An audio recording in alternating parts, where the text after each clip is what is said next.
Na semana passada, o advogado Pedro Putini Mendes trouxe a boa notícia da publicação dos textos dos julgamentos feitos pelo STF, Supremo Tribunal Federal, do Código Florestal Brasileiro. Nele, o Supremo manteve a constitucionalidade do novo código e o preenchimento do CAR, por exemplo, foi considerado válido pelo Supremo.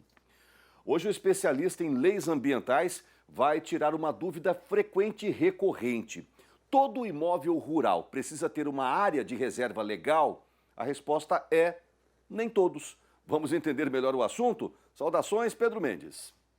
Saudações, Giro do Boi, saudações, Direito Agrário mais uma vez. E lembrando, assim como foi lembrado aí pelo Mauro na edição passada, nós tratamos sobre o Código Florestal, foi mantido pelo Supremo Tribunal Federal através do julgamento dos acórdãos e que ainda vai gerar algumas discussões. Mas eu quero aqui comentar um assunto que é de grande interesse do produtor rural e que foi mantido, que é considerado constitucional, ou seja, que o código vai permanecer intacto, que é a questão da reserva legal.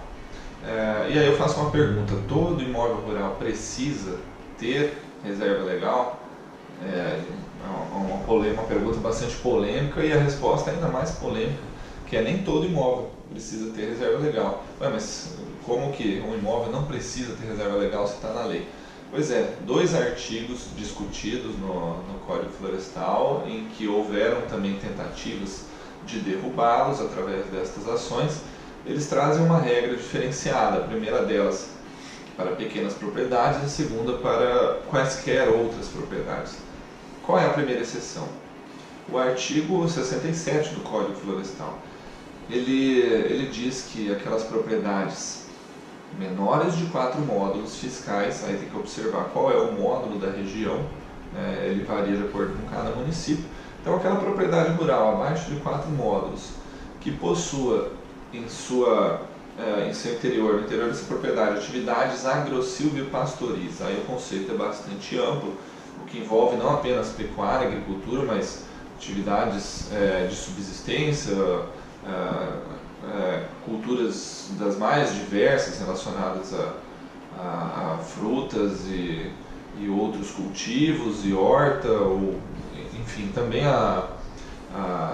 o cuidado com outros tipos de animais que não apenas os de grande porte, mas enfim, atividades agro-silvio-pastoris menor de 4 módulos, e que até 22 de julho de 2008, que é a data que foi mantida nesse julgamento, essa propriedade com essas características e que tenha menos do que o percentual exigido pela lei de reserva legal, pode permanecer dessa forma.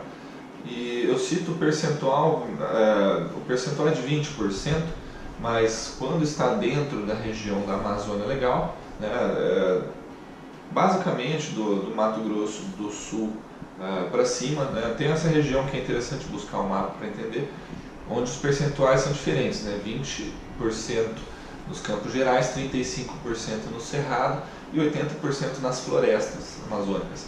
Então, essa propriedade rural que possua um percentual menor do que este exigido por lei e que seja menor do que 4 módulos e que tenha atividades agro-silvio-pastoris, pode permanecer dessa forma, seja com 1, 2, 3, 4% de reserva. A outra exceção, artigo 68. A outra exceção, ela diz o seguinte: que aquelas propriedades rurais que cumprem uma legislação em vigor à época e que tem um percentual de reserva legal inferior ao de hoje, podem assim permanecer.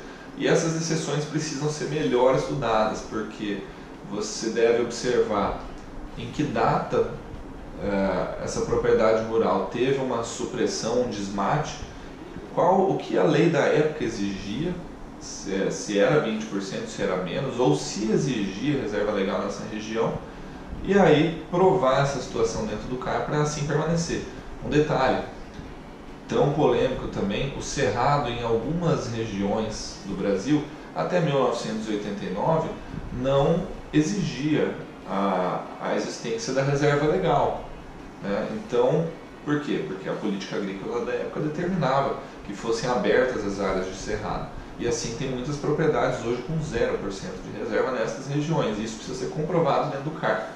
Então, pois é, essas foram as dicas e mais alguns comentários sobre o Código Florestal e que são de extrema importância para o produtor rural no momento de fazer a regularização ambiental da sua área. Ficamos à disposição e até o próximo quadro.